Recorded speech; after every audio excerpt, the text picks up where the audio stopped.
Yes, Kenya. Tamu sana, yes, tamu sana. For about 3 days now, Oscar Sudi and Didmas Barasa have been camping in Nandi Hills constituency, urging residents not to elect Alfred Keter, Nandi Hills Member of Parliament.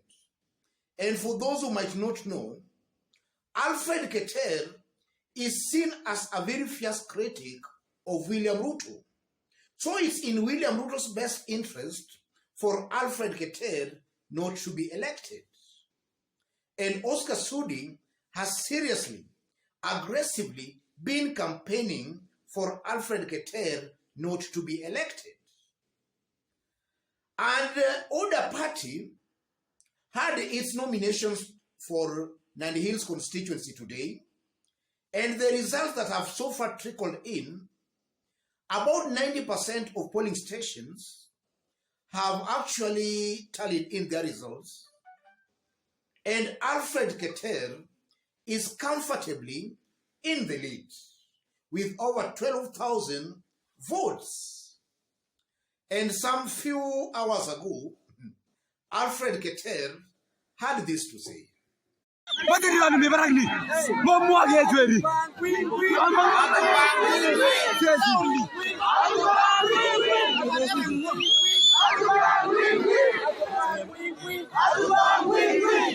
Yes, from that short clip, Alfred Keter is clearly celebrating his win. He knows he has already won that race. Yes, so he's just celebrating his win, and he's stating clearly hatupangwingwi. Yes. So I consider that a very big blow to William Ruto and his team in UDA. And I'm saying it's a big blow for Ruto and his team because Oscar Sudi and Didmas Barasa, for about 3 days now, they have been camping in Nandi Hills constituency, urging residents not to elect Alfred Keter. And the reason, they have been branding Alfred Keter as an Azimio sympathizer. Yes. And actually, they were even invoking William Ruto's name, stating that those were instructions from above. And even as late as today, this evening, this afternoon, Oscar Sudi has been bragging that Nandi Hills, Keter's goose was cooked. But actually the residents have just proved Oscar Sudi wrong by electing or voting in Alfred Keter. So in this video, I just want us to have a discussion to see exactly what might have gone wrong there. Yes, that has made Alfred Keter actually to beat William Ruto's candidate there. In case you've bumped here for the very first time, kindly subscribe, give this video a like. If you look at it objectively, I tend to believe William Ruto and his team might have made a very big blunder in Nandi Hills constituency. If at all William Ruto never wanted,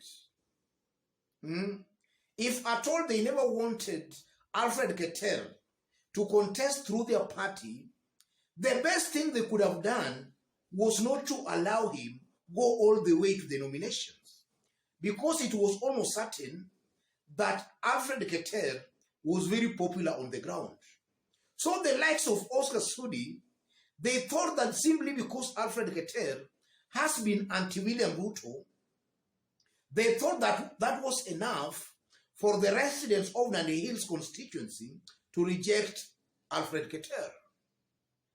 But that has actually backfired. So one blunder they actually made, they allowed Alfred Keter to go all the way to the nominations, thinking they could actually rig him in the nominations.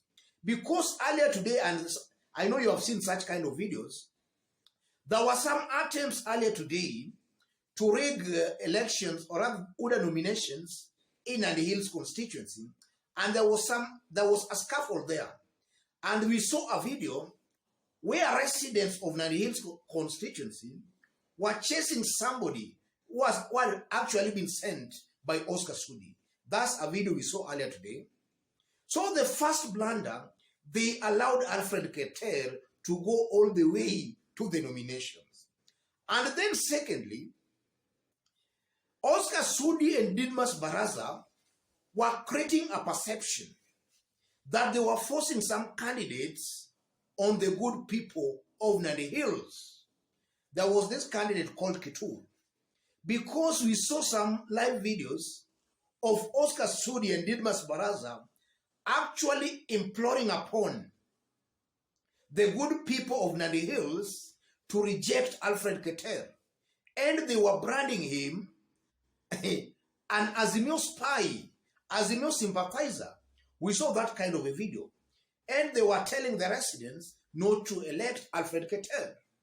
From where I sit again, that might have angered the residents of Nandi Hills constituency into believing that outsiders were imposing candidates on them. And then, you know, William Ruto and his brigade, they have also been inciting the poor mamabogas or other Kenyans that munasemaje hatupangwingi. William Ruto has been on record uttering such kinds of words. So now they were trying to force a candidate on residents of Nandi Hills.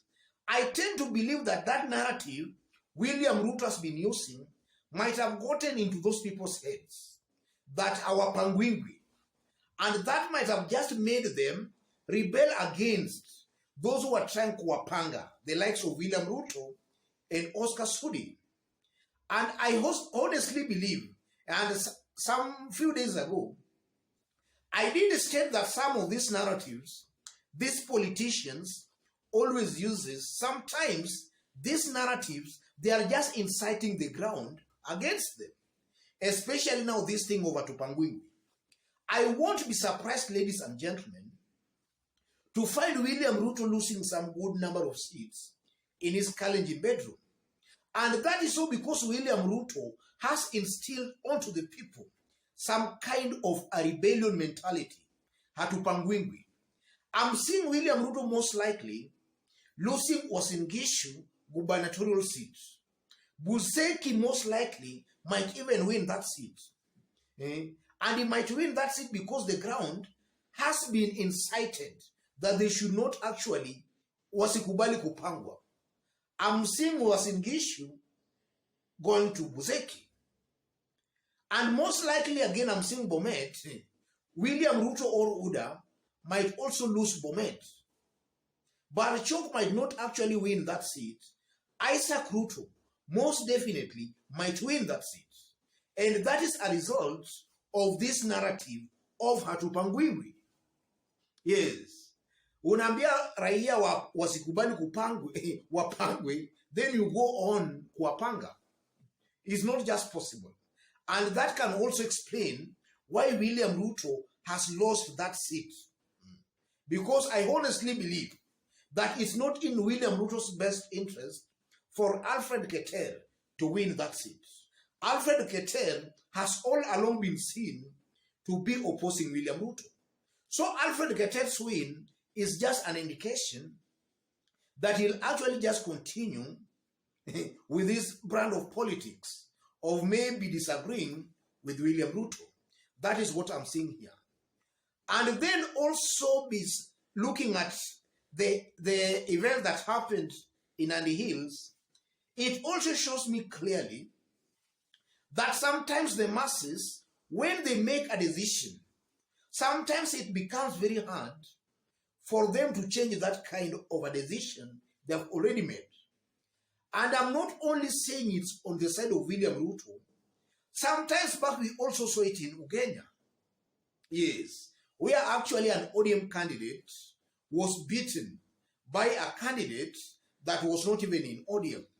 So it also shows clearly that sometimes when the masses decides, as a smart politician or a leader, you should not interfere with that kind of a decision, because it can expose you very, very badly. And this one of today has badly exposed William Ruto. Otherwise, ladies and gentlemen, let me stop there. In case you have not yet subscribed, kindly subscribe. Give this video a like. Thank you. God bless you. God bless Kenya.